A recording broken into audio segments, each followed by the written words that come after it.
चिंतन गुरुदेव दत्त, गुरु आमचा तू आम्ही भाग्यवंत.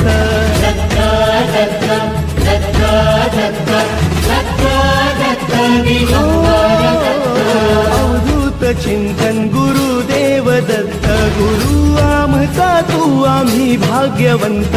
नसे जन्म मृत्यू नुरे काही खंत, न प्रारंभ मध्य नसे काही अंत.